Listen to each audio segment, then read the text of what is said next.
Welcome to Love Books, and thank you so much for coming out tonight. It's so fantastic to have a really full house for this fantastic book. I'm not going to do the chatting and the intro this evening. I'm going to hand over to Ingrid Sinclair, who's there next to Anton. Ingrid is the publisher of The Interpreters. She sounds like she's the person that runs the show at Soti Press. Do you want to come here, Ingrid? No, I'm good. And so she's going to tell us a little bit more about the project and about everyone who's on the panel tonight. Thank you, Ingrid. Fantastic to have you here. Thank you for having us, from Kate. Cape Town. Thank you. And over to you. We're at the end of about a month of promotion. It's been wonderful. It's great to see everyone. And I just took the liberty of coming to Joburg from Cape Town with Sean. Sean and Hedley will talk to you for hours about how this book came about. It had very little to do with Soti Press. As friends for decades, they've been geeking out over nonfiction and the most obscure things you can think about. Then about a year and a half ago, Sean came over for lunch and he said, in retrospect, it was quite manipulative, but he said to us, you know what no one's ever done is an anthology of creative nonfiction. And it took us a night to sleep on that comment. And the next day we said, well, let's do it together. So Sean then roped in Hedley, and over the course of the year, they pulled together all the loose threads of their reading experience and their writing experience, producing for us this amazing, amazing book. Sean and Hedley did all the hard work of getting blessings and permissions, talking to their fellow practitioners, editors, academics about what should be in here. And we settled finally on 33 pieces, 488 wonderful pages. And Sean will tell you more about everyone here. But thank you very much for coming and waiting for us for 4 weeks. And great to see everyone. Thanks.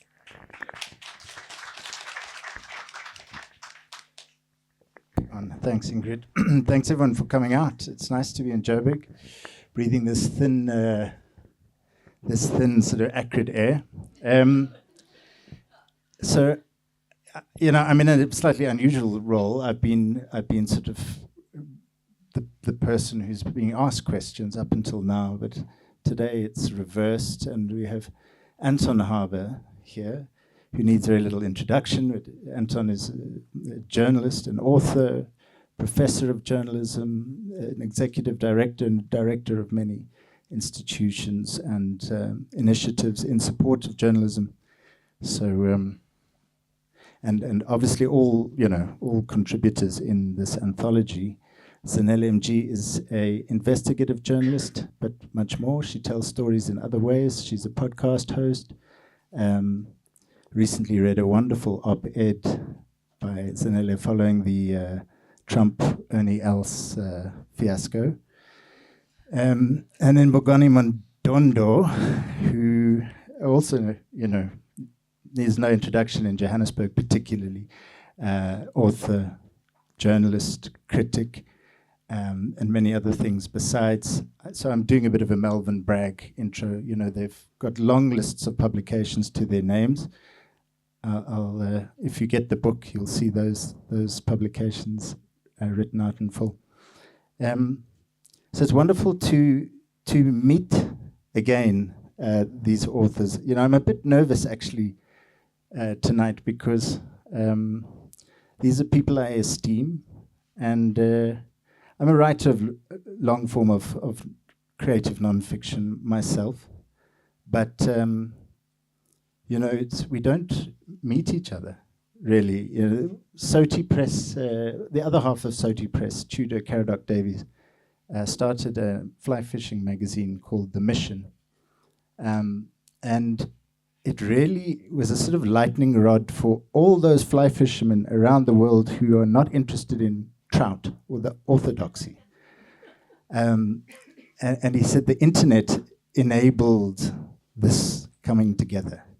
They were masses of these kind of people doing fly fishing differently. They just didn't know they all existed until the internet brought them together. Well, the internet hasn't done that with writers of creative nonfiction particularly well. Often the stuff is not online, and so it's been a great joy to be putting this book together and then meeting, the people behind the bylines. So I want to start quickly by just giving a sense of what kind of writing is in this book. My co-editor, Hedley Twidle, in his introduction says, the term non-fiction or calling something non-fiction is a little bit like, referring to the items in the breakfast buffet as non-grapefruit. There's a lot of stuff sheltering under that non. And the book is full of different approaches to non-fiction, but I would say 80% of it is a kind of category of non-fiction known variously as literary non-fiction or narrative non-fiction or long form. And the writers here tonight are practitioners of that type of writing. So, that's where I want to focus the discussion tonight. And I want to ask for their help in providing some coordinates. So this kind of journalism, people argue about, or this kind of nonfiction, people argue about where its roots lie. Some will say it goes back to the 16th century and Montaigne, who first called something the essay. And generally people will say it dates to the American new journalism of the sort of 50s and 60s. It's debatable. But, what's not really argued about is that it was a reaction to what Tom Wolfe, the writer, called the beige tone of newspaper writing, the inverted pyramid. The who, what, when, where, why, and sometimes how. So, instead of sources, you get three-dimensional characters. You get scenes that are developed. All these sort of techniques from fiction are brought in and put to play on facts. Often the author, arrives on the page. The authorial, the first person. And there's many other characteristics. So I just want to start by asking Anton Harber, where in South Africa, where would you sort of put the root of this kind of writing? That's a tough question, because there are some roots in some of the drum writers, in that if you look back at some of their pieces like Henry Ngumalo's Prison or Potato Farm Exposés, they are surprisingly long and detailed, but he wrote them absolutely factually, straightforwardly, without any artifice. Precisely because I think he wanted to convey this is just exactly as I experienced it, straightforwardly. So not in style, but in some of the things they were trying to do. Obviously, a lot of the roots are in magazine journalism in the days of great magazines, and in the era when magazines were magazines. Most of which have died or are dying as we speak. I think, and I've said this before to you, I think that we suffer from a lack of suitable outlets for pieces that are more than your kind of Mail and Guardian 1,500 words, which you have to fight to get 1,500 right, more like 1,000. Or a book, for many more. I think that this kind of journalism has suffered in this country for the fact that people often either have to take it to an international magazine, which is very hard to sell, or turn it into a book. And I'll say this: I've seen many books done by journalists in the last decade, and there's been a lot of investigative work has been done as books.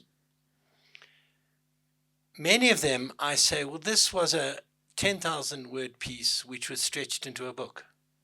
And why did that happen?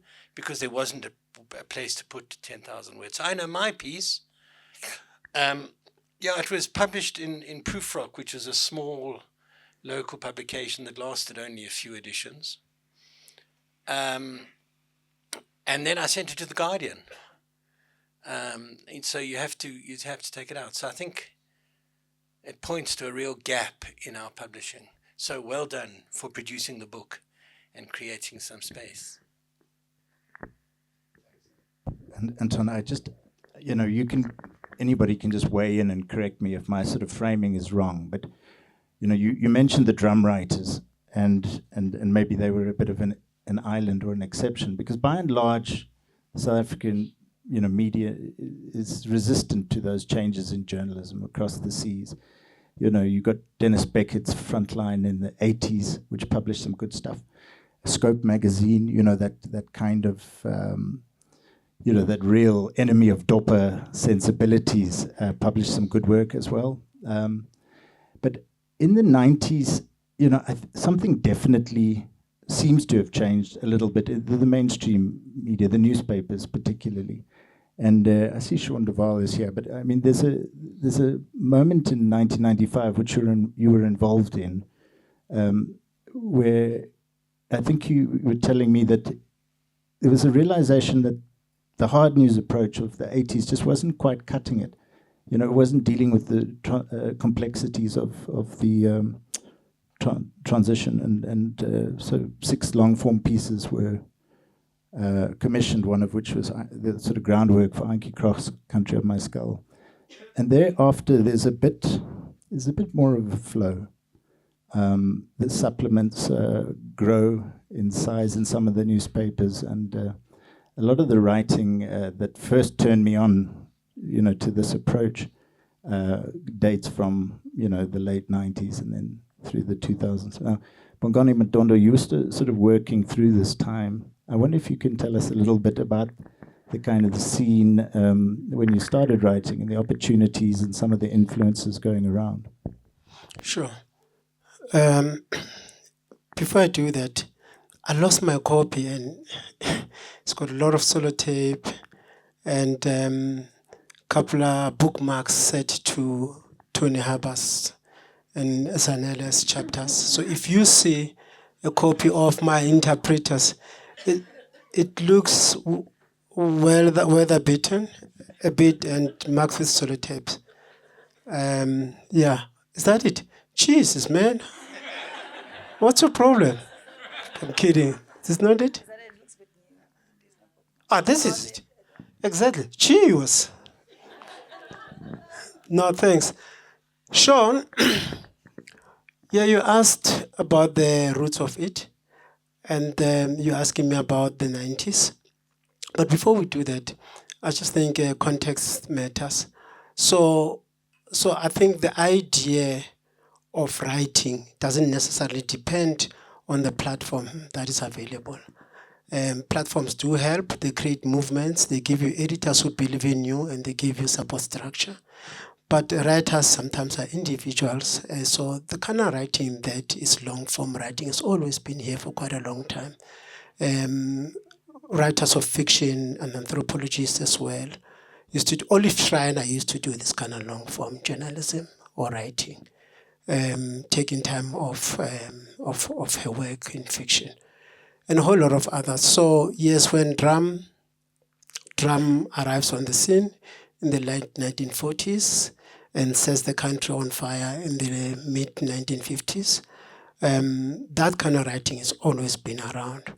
I think then the idea then for the drum writers was say, we want to pick up a particular pose and a particular voice. And they styled themselves after the Harlem Renaissance writers, the Langston Hughes, and so on. Zora Neale Hurston and other writers who came after that. So it was a particular pose, the Black Atlantic conversation between the writers in Harlem and in Sophiatown. But the impulse of writing, that kind of work. But also, before I even go ahead with it, also what we call long-form writing and creative nonfiction. It's just an umbrella body. Underneath it are all kinds of writing, essay form writing, long-form reportage, a combination of that with literary journalism and so on. So we just say it's nonfiction for the sake of marketing. But also for me, as a young black man who grew up in apartheid South Africa, the idea of none gives me the shivers. Knee blankets, no blacks and pets are allowed. It moves from a deficit, a no. It doesn't offend me, it tells me what is not. What I write is not nonfiction, it's literary journalism, it's creative work. And also I have a problem with that it's set to fiction. So as though fiction is the be-all of writing, it's non-fiction. As though fiction is something that we should be all aspire to. I don't aspire to it. I do write fiction, but I don't aspire it. I love the kind of work that I do, and I'm always trying to find something surprising, something powerful. Perhaps that even using the techniques of fiction, of course, and then of reportage, and struggling and wrestling with my soul to make sure that I stick to facts. I don't reduce Tony Harber as my editor to libel, and so on. But then everything else in between facts and lawyers not knocking on his door, he must leave to me. To come to your 90s and early 2000s. I'm sorry, I'm just going to give a lot of context. I think it matters. So even before the 90s, there was some beautiful, beautiful creative, for the sake of this book, nonfiction happening in Staff Rider in the late 1970s and early 80s. Really beautiful. One of the pieces that I remember is Miriam Tlari spending a day with a domestic worker in the northern suburbs. And this worker used to do 3 jobs. So work from Parktown, then move to the inner city, and move to another. So she would spend, and Miriam Tlari is a fiction writer and a poet. So she spent the entire day, almost 24 hours, with this domestic worker. And you know, moving from Soweto in the morning, going to work, like the entire 24 hours, it was really, really riveting. She was not the only one who was doing that kind of work. Writers like Mafika Gwala as well. A whole lot of writers who do some beautiful stuff and stuff, right? And so I think it was a matter of almost like today, now that publications are dying, it's if you have the energy to go look for it, and you'll find it in some smaller zines. And you know, if you really, really are so inclined, if you have the mind and soul of a Stephen Gray, you'll go and look for good shit wherever you can find it. Sorry for the Greek. The 90s, for me, there was not much, you know, really. It's a euphoria era, really. But one thing that I picked up in the 90s, I mean, I wasn't necessarily writing this kind of work. I was doing community and court reporting and all that kind of stuff, which is great for training. But one of the last bastions of this, you know, spaces where it is Mail and Guardian, come to think about it, under him and under Anton van Niekerk as well. Philip van Niekerk, yes. And these two published some really sort of a good mixture of stuff that they picked up from the Guardian. And Mark Kefesa was there, you know. Mark had stopped writing film criticism, and I think he was starting working on the Mbeki book. But he was there. They had Mark. They had another Philip, not Van Niekerk, the other Philip. I forgot his name, with an Afrikaner name as well. There's some really, really, really good writers, even in the arts section. I mean, the arts as a form of, you know, space of critique doesn't necessarily give you space to do long form creative, because you respond to something that's it. But really good writing. I have a Powell. Yeah, so Mail and Guardian, it's amazing because, you know, it's not like it was 100 pages newspaper, but for me, it was one space where I pick up really, really, really, I remember like really good stuff. Thank you so much for leaving that legacy, because I think you're on your way out as well around that time, but that legacy, you left it. There was not much.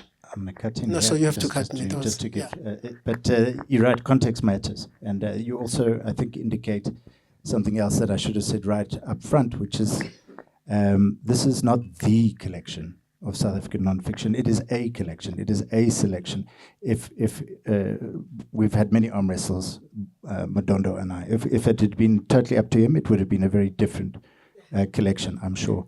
The same if it had been in the hands of Zanele or Anton Harber. So just to say that. And also just to add that, which I think you were going to do anyway, Sunday Times was the other sort of, mainstream platform for this kind of writing. And Larice Tates was here earlier, lots of... in the 2000s. That was in the 2000s. Yeah. But, those were the sort of platforms. But it does also sort of introduce the question of criteria. How do you choose between, all these pieces that come out over decades? Our criteria were a little nebulous, I must admit, but one of them was risk. What did the author risk in writing the piece? And Zanele MG's piece, Those Graves Were Our Title Deeds, maybe doesn't appear to risk, obviously, on sort of first glance. It's a coverage of the removal of graves from luxury estates proliferating in the northern parts of Johannesburg. These are Ndebele graves that were on the farms that were there before. It's about much more, but that's it. And I think, I'd like you to just tell the story about the making of this piece, because, I think you did it for Bongani, which is an investigative reporting unit. And the people in charge there, they're really, the champions of pugilistic investigative journalism in South Africa, and they're not big on this kind of writing typically. So, I know that you would have risked an enormous amount to kind of take the story and try to give it a narrative treatment, for example. Yes, it was a bit of a back and forth between my editors and I. That is very true. When people ask me about this story, I always say I took a cab ride one day from Lanseria Airport to Dainfern, and when I got into the cab, I was a fashion and lifestyle journalist, and I took this cab ride with this cab driver who then was dropping me off in Dainfern, and as we drove through the estate, he turns to me and he's like, "I used to live here." And I'm like, "Used to live here?" And I'm looking, I'm like, a cab driver and multi-million rand houses? Like, what do you mean? And so we start chatting, and he tells me this story that starts in the 70s about, well, even before then, he tells me a story about his life growing up as a child of labor tenants on what was known as Yeverfontein Farm in the old rural fourways.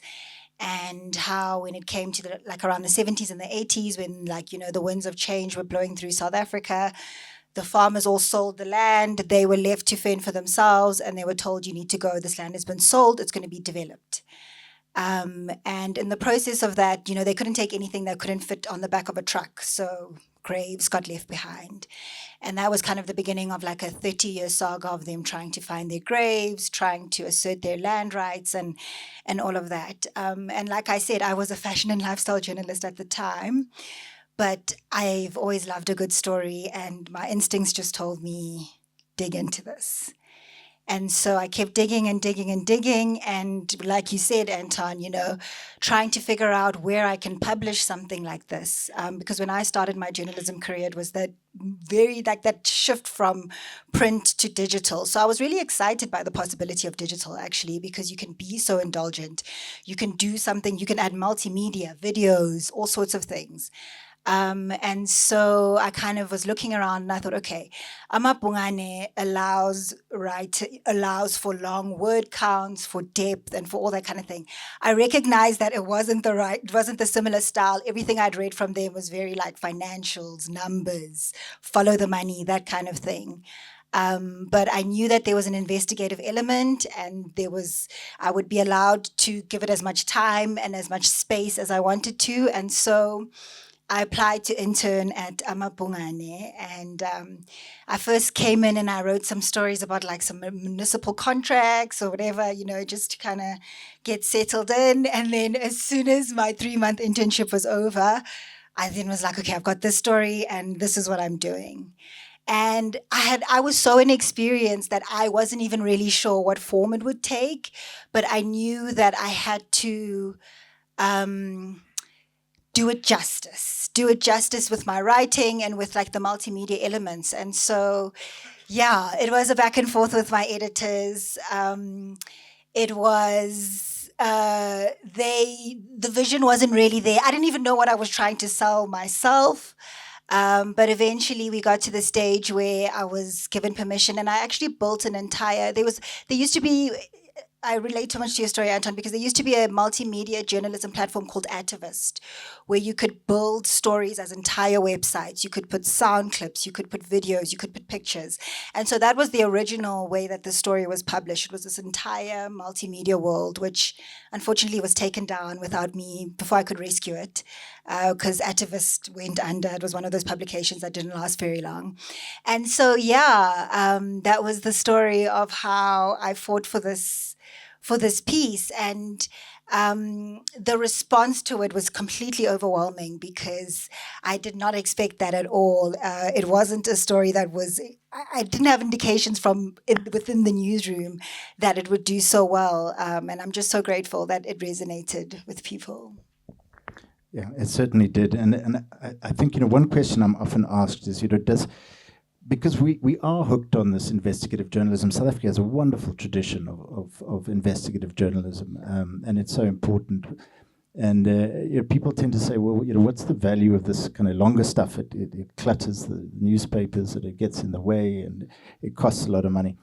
But it changes things in a different way. There's a piece in this book by Rian Malan, who's a great long-form writer, and it's about, he basically follows the theft of Solomon Linda's Mbube, and it's sort of taken by Pete Seeger, and ends up with Disney and some kind of investment company, and he so doggedly follows the story that he ends up changing the ending of the story. He ends up kind of pairing the daughters of Linda with copyright journalists who end up, I think, winning them a relative fortune. With your piece, it's been turned into a play. Am I right, Zanele? I think there's a book forthcoming. It gets read and reread. Anton's piece, as he said, has been published 2 times. They take different forms. Bongani's piece has, I don't know how many titles at last count? Only 2. Anyway, it's, these pieces, I guess the point is they stick around, they reappear, they're repackaged, and, they work in a different way. One of the other something else you point to, it was one of our criteria that was a bit esoteric, I suppose, was that we're looking for pieces that seemed to dictate what they needed to become. I think Hedley's phrasing in the introduction is, pieces that seemed like they could only have been written by that particular author. Like that, this is going to sound kind of rarefied, but that the person's whole sort of life had delivered them into the story and equipped them to tell it in the right way. And I had that feeling very strongly, Bongani, with your piece. You're very well known for your musical journalism, your criticism. This felt like a slightly different piece for you. It's about, Ngijima's Israelites and the Bullhook Massacre. So it's a historical piece, but it's so much more. In your hands, it becomes a kind of paean to music and to gospel, and maybe you could just tell us a bit about this stuff. Okay, I promise you, I won't talk forever, but that, again, context. So when Zanele tells us that she was just a fashion and lifestyle writer, my mind roams, and I'm thinking, there's something about a writer's transition from the familiar, right? So she's a lifestyle and fashion journalist who then pivots into this, and this is not what she was known for, and she finds a greater voice, because also she's unfamiliar with that space, And as she searches for the story, she searches for herself as well somehow. I'm just imposing this on you, but I picked it up. And so, is that it? Yeah? And so you look at Mark Gefesa, who was a film critic and cultural writer coming from NYU or wherever, I think he went to New School or something. And then he comes here, he writes for the Weekly Mail. And then I met Mark the day he left the Mail and Guardian, and we're in the lift, and he says, so I said, where are you going? He says, I'm going to write a book. And I said, what? On what? He says, on Thabo Mbeki. And I said, wait, aren't you a film critic or cultural writer? Me and you? He says, yeah, but I'm going to, there's something that is calling me. So again, that transition from this to that. Rian Malan was, at the Star, long before he left, a reporter, a beat reporter, basically chasing a dog, chasing a police car, chasing a black man down the road. That's what he was. And then he goes to the US, he does whatever he does, and then he comes back, of course, with My Traitor's Heart. And then he pivots to music journalism, but not criticism, investigative music journalism. Yeah? So those transitions, I'm quite interested in those transitions. You are right, I'm known as a music journalist. I was a former music journalist, an arts journalist, basically.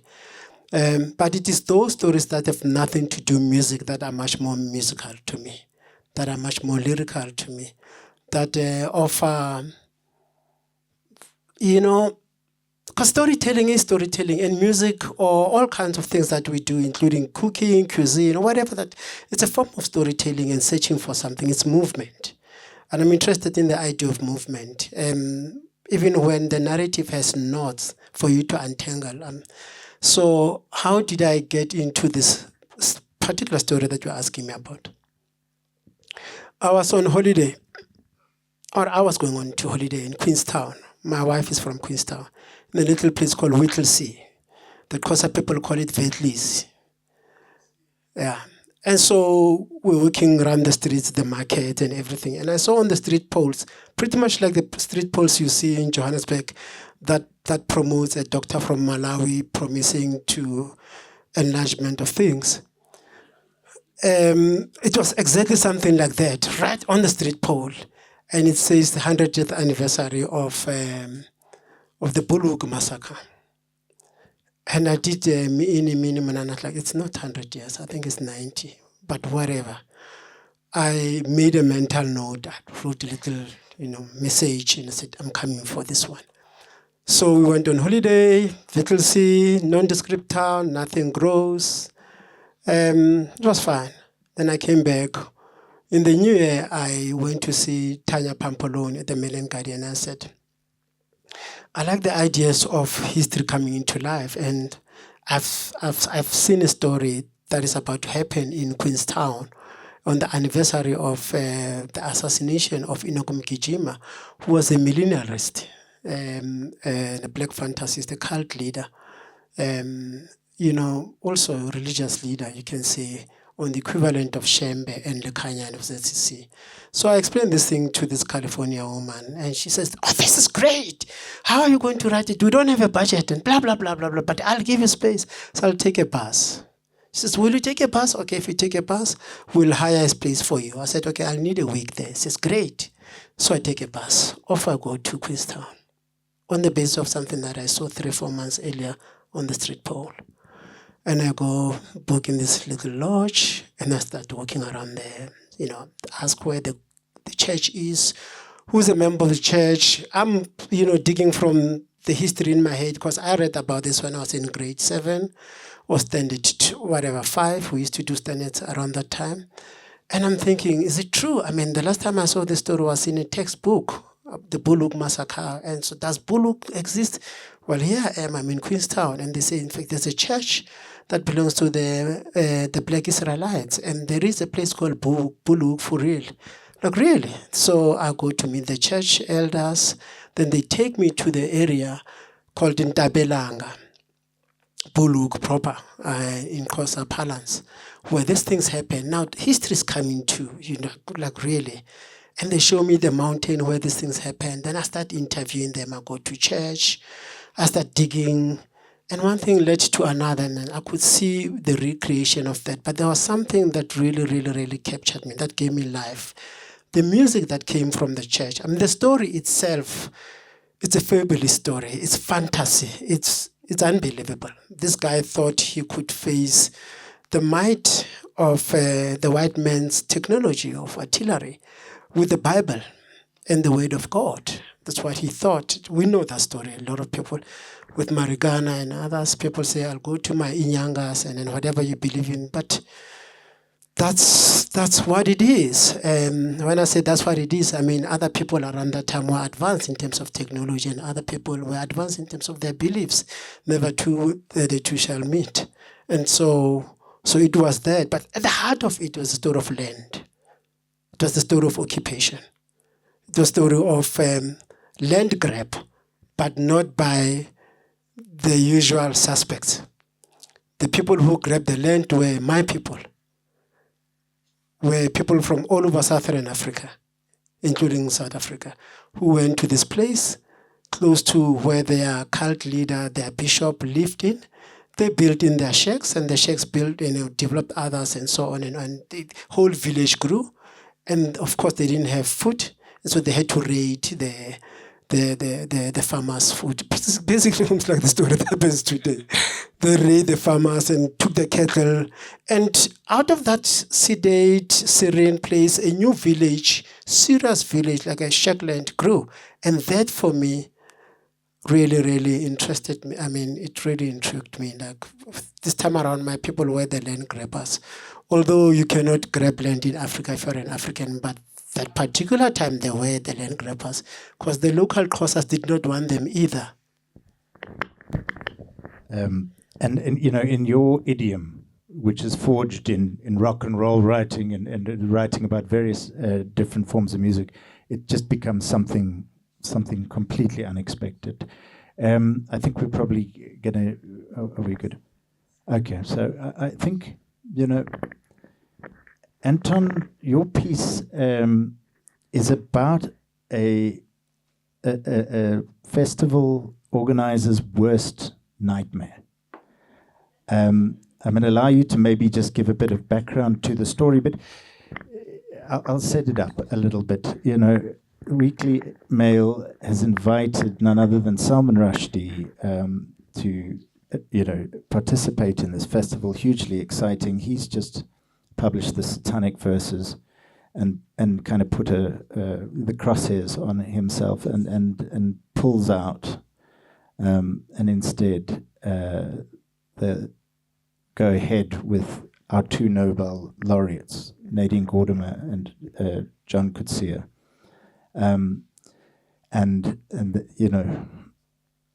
Well, I'll hand it over to you, Anton, but you end that story by sort of pulling it into the present, because it's a story about censorship and the limits of freedom of expression, and you pull it in. I think you write it about 10 years ago. The secrecy bill is under much discussion at that point. I'm going to ask you to, after telling us a bit about the story, to update it further, especially with a focus on long form. Where is the media and where is the long form, this kind of journalism within what's left of the media? So I wrote about this because it was maybe the most eventful week of my life, and probably the most stressful, and that's why all my hair fell out. Because it was in the same week that, well, let me put it this way: I was in a meeting convened by Nadine Gordimer with representatives of the Muslim community, many of whom were our friends, telling us we can't bring Salman Rushdie to the country. The phone was ringing and we were getting death threats because we wanted to bring out Salman Rushdie. I was called out of that meeting to be served the notice that our newspaper had been closed. So you can imagine it was stressful, except that it had been closed for a month. And so oddly enough, it was a relief, because we had developed a strategy in the previous months saying we're not going to stop the closure. We can try and minimize the closure through international pressure. We knew we could survive a month. We knew we couldn't survive 2 months. So it came a month. So it was stressful and a relief. But what sparked me, I'd nursed this story about Salman Rushdie and the extraordinary confrontation in Cape Town between Gordon and Coetzee, face to face, which to me encaptured their two very different styles and approaches and writings. When censorship again became an issue in this country with the secrecy bill, and I thought, well, it's time to think back on it. But the other thing was that I found somebody who had a copy, a CD with a recording of the confrontation between Coetzee and Gordima. And to me, it was an absolutely historic face-to-face confrontation when Coetzee, I call it in the piece, maybe the most eloquent ever denunciation of fundamentalism. And Nadine Gordima hadn't been expecting this from her friend, so she was caught off guard. So it was an extraordinary encounter, which I tried to capture. But, I noticed that with every story you describe, it's quite hard to say what they're about. And I think that says it's because they're all multi-layered and complex, and that's the nature of this form. It's not the 500-word news piece, which is quick and quick journalism. It's slow journalism that works when it's multi-layered and complicated, and usually, as you say, captures something about a person's view and vision. Let me say, in response to what you were saying, I must admire your capacity to get a good bit of literary nonfiction past the editors of Bongani. And the point I want to make is that a lot of the best of our investigative journalism, we have a very narrow view of investigative journalism, which is challenged, I would say, by many of the pieces in this book, including yours. A lot of the best of our investigative journalism is the hardest to read, to say quite frankly. You think, this is a really important piece. I must read it. I'll read it on the weekend. And I'm not trying to put it down. It's extraordinary work, powerful work, important work. But we really have to expand. And certainly a lot of what I do in the work I do in support of investigative journalism is to try and widen the range. So I'm going to give someone a plug. Somebody who's currently on a 2-year trip around the country, writing wonderful pieces on what she's seeing about the impact of climate change on people, Leonie Joubert. Occasional pieces in the Daily Maverick on a trip called Story Arc. For me, it's a great example of how we really have to expand this narrow notion we have of much of the investigative journalism. And this book helps us do that. Thanks for the plug for Leonie, but also for the book. And I think, with more imaginative commissioning, even within the budgetary constraints that we all know that the media is going through, I think it's possible to still, tell stories in different and more compelling ways. And I just also, there isn't a single piece in this book, I don't think, that is dealing head on with a major watershed moment in South African history. When these moments occur, if they are written into these stories, they're oblique, they're like Bruegel's Icarus falling in the corner of the painting. There's Matthew Wilhelm Solomon has a piece about Joburg's dark buildings and this community of blind Zimbabweans who live in them are constantly evicted, and there's the story of the legal fight for these residents. And at some point, Mandela dies while he's researching this thing, and it just occurs in a few sentences. He describes, the passing of some kind of pageantry marking the death of Mandela, and it's all that much more powerful for being quite oblique. I think we're probably into Q&A time, so I just want to thank everyone and who's given of their stories and their insight.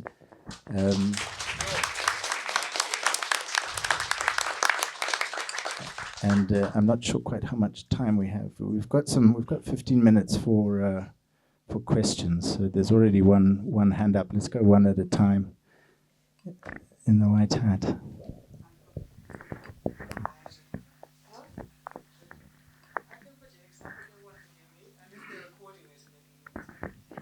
Okay, hi. I have a question for Ms. Zanele.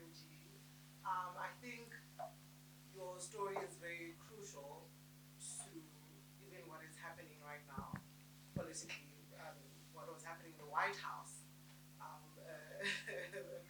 a couple of weeks ago, where the issue of the land, the issue of forced removals, the issue of just still not having a resolution to,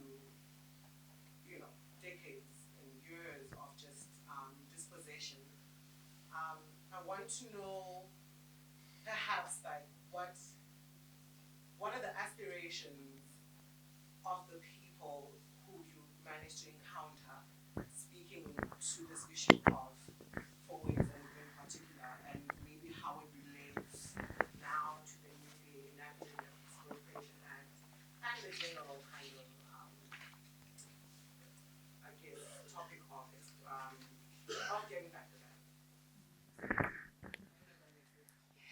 I think this is why I love writing about land, is because its relevance kind of like keeps evolving. So when I published the story in 2018, it was when the EFF had brought forward the motion for land expropriation without compensation, and so the timing of that was so relevant. And then now again in January, these like peaks, right? When there was the bill passed, and then it's like the story gets attention again, and it's this kind of that's what I love so much about this. And I think what is so important, I think investigative journalism, no matter what you're writing about, really, I think in South Africa, there's very little you can write about without providing context and rich context. Almost everything we live through and face and experience in this country, no matter who you are, has a very important connection to this very abnormal past that we are trying to get over, recover from, move on from, make sense of. And so that for me is why I feel like when you say, Anton, that these stories, it's hard to pin down what these stories are about. And I think that's because creative nonfiction is the act of honoring the history and the context and connecting it, and not presenting the facts, but presenting the questions. I think that's what ties all these stories together and what makes them about so many things on so many levels. What are the aspirations of the people that I've been working with? They've changed, interestingly. When I first came across the story 11 years ago, and when I first spoke to people, there was a strong belief that we will get our land back, we will get our rights back, we will be compensated. The law will take its course. The system is here for us. And I think both my belief and their beliefs, as someone who's wrote the story and also has now kept up with people, have changed. And it's interesting that now when I speak to my sources and the people that I've written about, it's now become more of what the loss of land has done to their cultural and communal identities. Amandebele, who are now trying to assert their existence and identity as a cultural group. Their original homelands are Johannesburg, not Mpumalanga.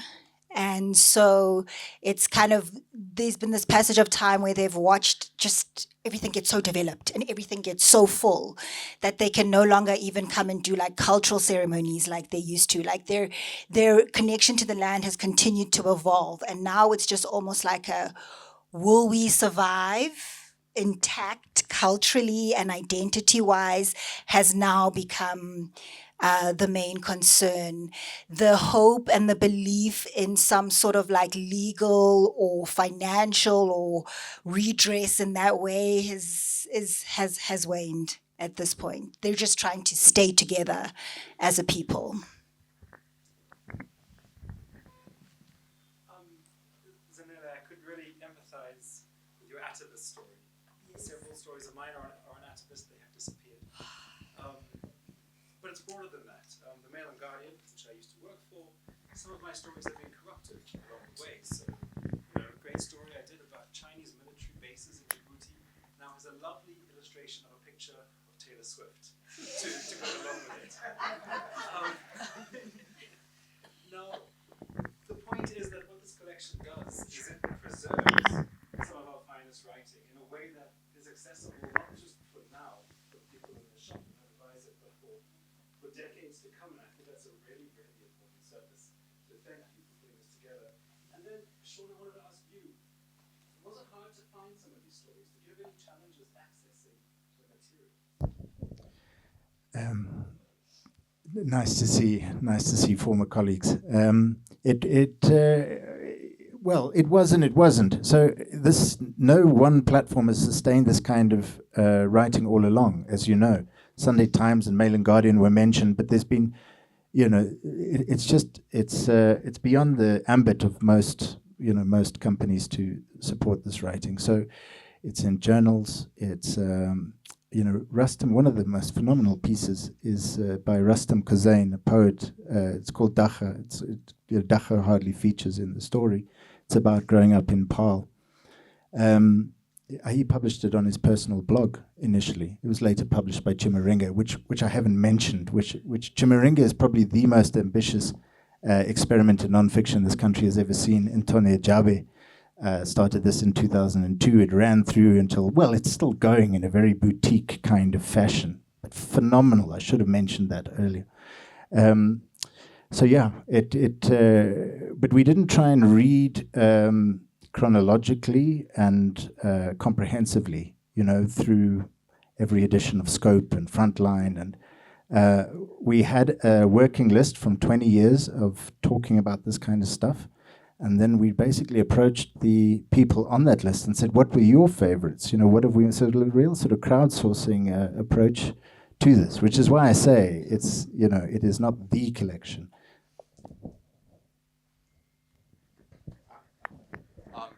Hello, my name is Christian. So firstly, I would just like to ask, why should I as a reader buy this book? Because I want you to convince me to buy this book. And also secondly, there's been a lot of doom and gloom about the media. What advice would you give to younger journalists in the media? Do you still have hope? Because the media is going through a rough time. It's been transitioning. There's been a lot of layoffs, Do you still see hope? Are you optimistic? What advice would you give to younger journalists?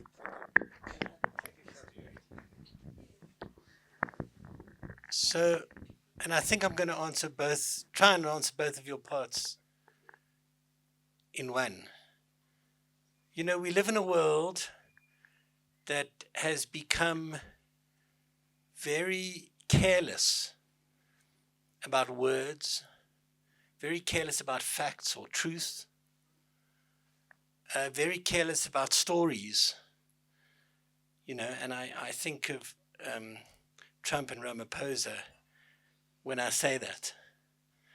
And a lot of that is to do with what I call fast journalism that gets too fast, too quick.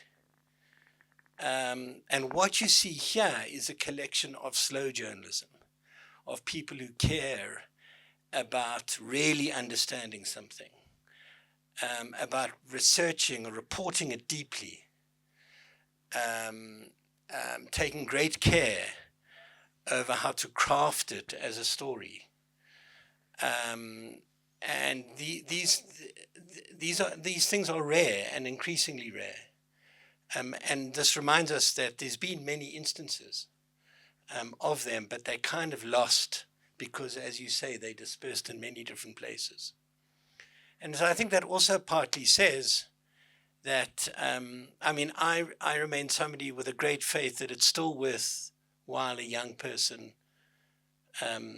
entering journalism if they are passionate about what journalists do. I mean, it's difficult, it's uncertain, it's we have no idea what the future holds. But I think that the world we live in that I described as one careless with ideas and words, and journalists are more important than ever. Journalists who will take time, do it properly, do it slowly, do it thoughtfully. I think the need for that is greater than ever as a counter to so much of what we describe, as you do, as the decline of the media.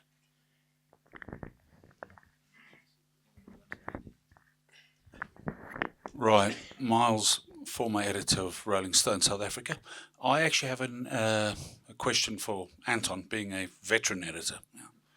Does the buck not stop with the editors? There is no editing anymore, is there? And this is why there's no long-form journalism coming out, surely. Because the editors don't have the creative space or economics, there's always a political economy in there, to allow the writers to write freely and as long as they want. I've had experience right here with, this beautiful creature called Bongani Madondo, And we went, write as long as you want. 10,000, 12,000, and we'll print it. Yes, of course, we went bankrupt. So this is, my question to you is, does the buck not stop, not just with the writers, because without the editors, there are no writers. There has to be those passionate people as editors who will actually spend that amount of time saying, toing and froing and, not doing just the business shit, but actually doing the hardcore, going, no, this is not good enough, throw it back, let's go again, I mean, I myself as a, veteran journalist, I had one editor in my life who did that for me. I was an arts and culture journalist, And who was that? I wish he was here tonight. Fairy bloody godmother, Matthew Krause was the only person who ever said, this is shit, rewrite it. Nowadays, nobody says that anymore.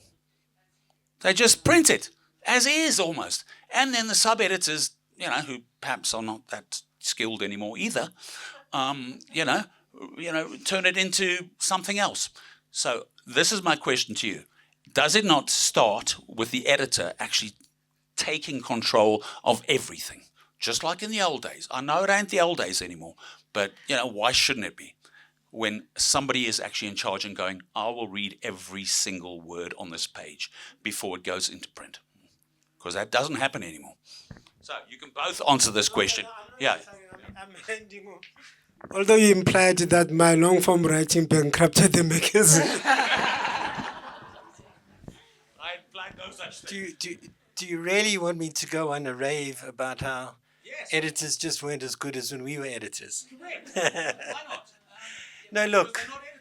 One has to start by saying you need space, you need resources, you need supportive publishers. There's no question, and that's much harder now. We at the Weekly Mail in the early days were very fortunate in that we were owner editors. It's an extraordinary privileged position because you can do what the hell you like, especially when you've got no advertisers anyway. That's another story. I want to tell you another story to the credit of someone in this room, and that just illustrates what you say. The operation I run has put out in the last few weeks four quite big stories. 3 of them went to standard publications that let me not name them for fear of being rude. They went, as you say, they went straight through. I mean, fortunately, we had taken some care to edit them, but they went straight through in about 20 minutes onto the page. Last Friday or the Friday before, I was feeding one to Simon, who spoke just now at the Continent. And to my shock and horror, they sent back an edited version. And I had to go back to the writer and make sure the writer was happy and go back to Simon. And it was toing and froing on a Friday night. And I was getting incredibly irritable. What is this? And I had to stop myself. And I owe Simon an apology because I had to say, no, this is completely normal. It's called editing. And the truth is, in everything I've written or fed to the media, it's almost never edited. I think we're out of time, but and we could discuss the economics and ethnography of the media in South Africa all night. I mean, it's important, and these discussions need to be had at length. I think I'll just close by giving voice to somebody who isn't here, who is in the collection. His name's Roger Young. You know him well. He was a Rolling Stone writer. He wrote a piece about a Durban punk band called Fruits and Veggies. The most extraordinary, immersive music writing, and it's cost him, you know, that immersion. But just in talking about Rolling Stone, and you know, we get very serious about long form. He was asked a question at the Durban launch about earnest, you know, what does good editing and enough space enable you to do? And he said, well, we got paid 15 rand a word. So I just wrote and wrote and wrote and wrote, and anything that came into my head, and it was just beautiful. And then one day a guy with a Porsche arrived and shut everything down. Is that what you got paid? I never got paid that much. Whoa. Okay. Let's just say, right? So let's correct the record here, right? We got this from Jan Wenner, the founder of Rolling Stone, and we said, like, how much do you pay people? Because long-form journalism, you can't pay per word, right? And he said, no. You paid that dude 15 rand a word. No, you pay what it's worth. Huh? It's even worse. What it's worth, right? Now, who decides that, right? You have a mutual dialogue saying what it's worth, because this is not advertising. And that's the thing. If you want to go and do copy, then go and do copy in an advertising agency, right? So, you know, like this creature, if he wrote 10,000 words, you know, beautiful creature, then he got what it was worth. Huh. Did he get more than, you know, other people? Of course, because he can write better. And that's just the simple fact of it. You know? So thanks, Roger Young, for pickling things at the end. But thanks again, everyone, for coming out tonight. Lovely discussion. And again, thanks to the panelists, thanks to I Love Books, and thank you, Soti Press, for the book.